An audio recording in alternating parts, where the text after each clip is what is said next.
Hey, salut mes petits lecteurs de fanfiction, j'espère que vous allez bien et aujourd'hui on se retrouve pour une fanfiction Hermione et si tout était différent, écrit par Hermione07, le lien de son Wattpad est en description.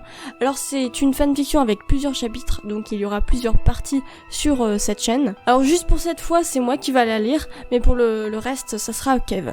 Et je vous rappelle qu'on sort une vidéo tous les jours à 19h sauf le dimanche, donc n'oublie pas de t'abonner et activer la cloche pour recevoir toutes les notifications quand on sort une vidéo. Surtout mets toutes les notifications à la cloche parce que sinon tu ne reçois pas les notifications et c'est bête, tu vas rater le reste des vidéos. Et mets un gros pouce bleu, commentez, partagez, enfin voilà, ça aide beaucoup la chaîne, donc allez-y, ça prend 2 secondes. Et puis moi je vous laisse avec la fanfiction. Chapitre 1. Après la bataille.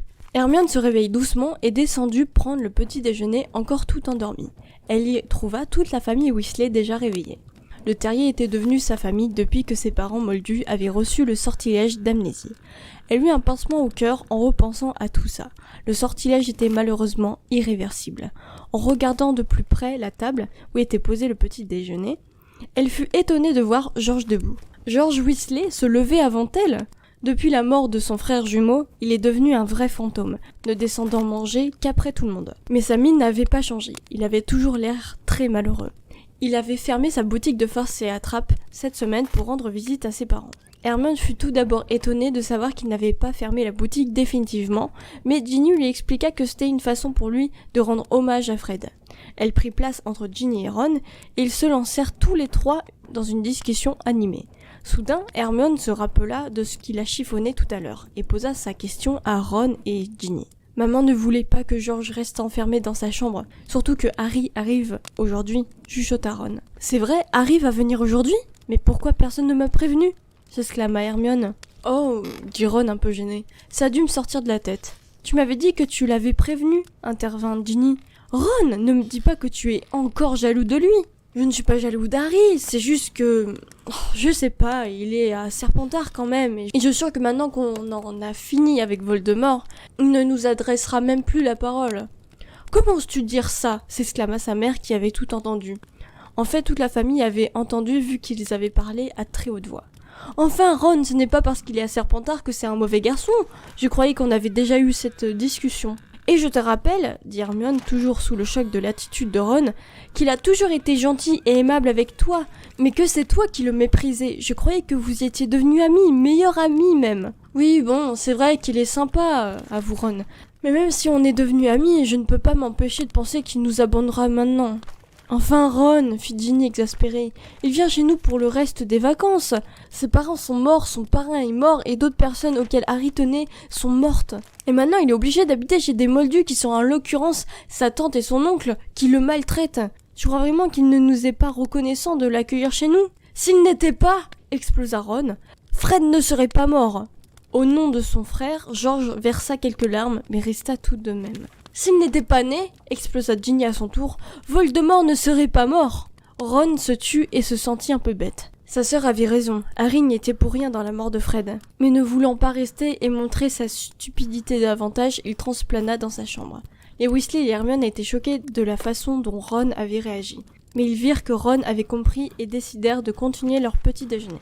Quand arrive Harry ? Demanda Hermione. Oh, répondit Madame Weasley. Dans 1 heure, je crois. Après avoir fini de manger, les filles aidèrent Madame Weasley à débarrasser la table et montèrent ensuite dans leur chambre. Après une petite heure, elles descendirent pour attendre Harry. Elles ne durent pas attendre longtemps. Après quelques minutes, ils entendirent tous un petit poc dans le jardin et juste après, Harry entrait dans la maison avec sa valise. Il salua tout le monde et Madame Weasley lui rapprocha d'avoir maigri et lui servit immédiatement de quoi nourrir un éléphant. « Laisse-le respirer un peu, maman », dit George par l'expression ahurie qu'affichait Harry. Ils furent tous étonnés que George prenne la parole amusé, mais se turent, ne voulant pas tout gâcher. « Où est Ron ?» demanda Harry. « Dans sa chambre », répondit Madame Weasley. « Je vais aller le voir », dit Harry en se levant. « Un mois sans lui, Hermione et même Ginny, c'est très ennuyant. » Madame Weasley fut émue par les paroles d'Harry. Dire que son fils disait du mal de lui 1 heure avant. « Je viens avec toi », dit Hermione. « Moi aussi », fit Ginny. Ils montèrent tous les trois voir Ron dans sa chambre. Lorsqu'ils toquèrent, ils n'obtenurent pas de réponse. Harry entre tout doucement. « Je peux entrer ?» dit Harry. « Harry !» s'exclama Ron joyeusement. « Je ne t'avais pas entendu venir !» Mais en voyant Hermione et Ginny derrière Harry, se lançant des regards mi-amusés mi-étonnés, il baissa le niveau de sa joie. En vérité, Ron aimait beaucoup Harry, même s'il lui arrivait d'être un peu jaloux de lui. Mais il ne voulait pas montrer tout ça devant Ginny et Hermione après ce qu'il s'était passé. Ils discutèrent ensemble jusqu'à ce que Madame Weasley les appelle pour dîner. Ils descendirent donc et mangèrent en discutant avec toute la famille. Madame Weasley fut heureuse de constater qu'Harry et Ron s'entendent à merveille. Après avoir mangé, tout le monde monta à se coucher, bien évidemment. Harry, Ron, Hermione et Ginny discutèrent encore pendant une bonne partie de la nuit et ensuite les filles allèrent dans leur chambre. La nuit, Hermione se rappela de ses premières années à Poudlard. Le jour de la distribution dans les 4 maisons, elle stressait tellement. Elle fut finalement envoyée à Serre d'Aigle, Ron à Gryffondor et Harry à Serpentard. Et voilà, c'est la fin de ce premier chapitre, j'espère que ça vous a plu. En tout cas, dites-le moi dans les commentaires. Et donc on se retrouve demain à 19h pour la suite de l'histoire. Et surtout, n'oublie pas de t'abonner et active la cloche pour recevoir toutes les notifications quand sort une vidéo. Et mettez de gros pouces bleus, commentez, partagez, voilà, ça fait plaisir. Et puis moi je vous dis tchuss!